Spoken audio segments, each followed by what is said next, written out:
ไม่สูงปริศาเราเขาตั้งโมตั้งสิงกันเนาะวันเมื่อไหนจึงจะเขาดีมาเอาดินอันไหนสิให้เลยเปลี่ยนตอนสอนกว่านี่ค่ะยันสั่งละในจึงในตั้งหูตั้งหันเขาขาให้มันเหมือนหนังเตียนใส่เฮือเลี้ยงนั่นขนาดเนาะเพราะเขาขามีตั้งหูตั้งหันในเขาขาไว้เหมือนหนังเตียนค่ะเพราะมันเหมือนเตียนเอาในจึงอันไหนเขาขาจับมัน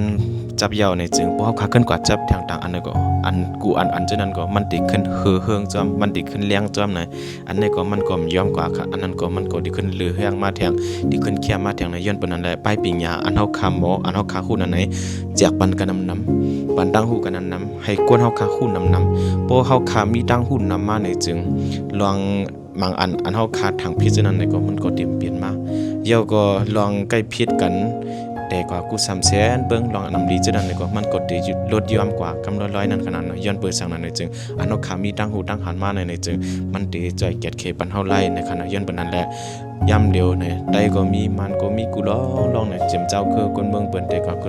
อันนั้นขนาดเนาะเปิ้นก็แจกเพตั้งหูปันกันมีตั้งนำในย้อนปนนั้นแหละพอขามีตั้งหูตั้งหันเนี่ยก็อันเฮาเปลี่ยนไรอันเฮาเฮ็ดไรนั่นน่ะจึงเฮาขาก็สิหมอกปันกันแจกเพปันกันเนี่ยจึงอันใดก็เข้มเด็ดๆในสิจะเฮาขึ้นมาอยู่ดีในสิหมอกปันอยู่ค่ะไม่สงค่า